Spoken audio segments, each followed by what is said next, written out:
Heto na po ang Memo ni Mommy, ang programang kapupulutan ng mga aral para sa pagpapaganda ng relasyon at unawaan ng bata at magulang. Happy New Year everyone! Mula sa inyong Mommy Best Serious dito sa Memo ni Mommy.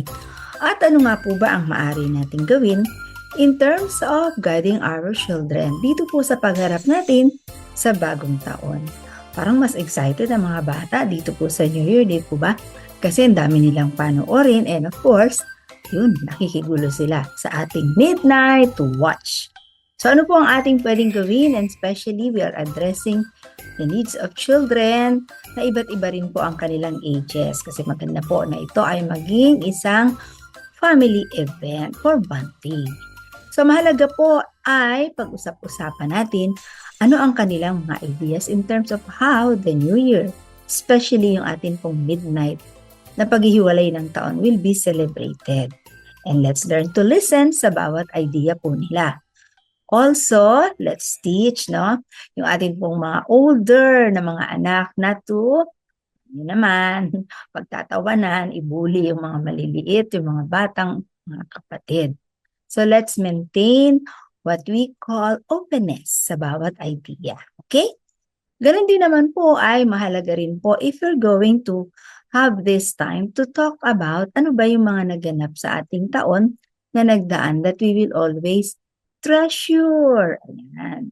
And things that they like to continue on dito po sa 2026. O, diba, no? Ang ganda, no po?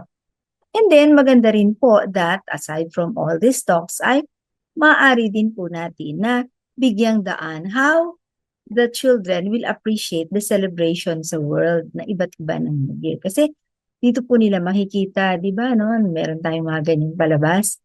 And not only that, yung mga time differences. So marami po silang pwedeng malaman in terms of the culture ng iba't iba po na atin pong mga mundo. Ayan. Also, it is important to remind our children what to expect. Kasi po, sometimes parang ayaw na nilang matutulog, no? Lalo yung mga maliliit, no?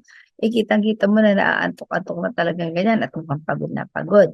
So, let's try to manage yung atin pong mga iba't ibang ages na mga bata so that they'll be able to enjoy yung ito pong ating celebration. But most especially, maganda po kung kasama sila sa mga preparation.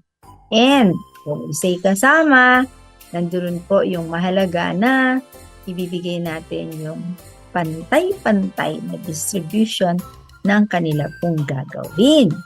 And not only that, let's also ask the children, ano po yung kanilang looking forward na gusto nilang makita dito sa celebration na ito. You will notice that I suggested mga bagay-bagay na pag-uusapan. Yes, it is very important na ang ating pong New Year celebration ay maging enriching opportunities for us to be able to communicate as a family and let everyone feel that they are important and that we all look forward together as a family to have 2026 full of hope and looking back sa ating 2025 naman full of appreciation and being great.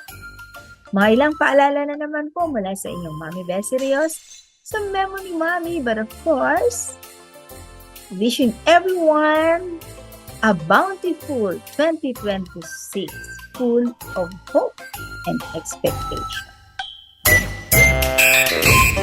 Salamat po sa inyong pakikinig sa Memo ni Mommy.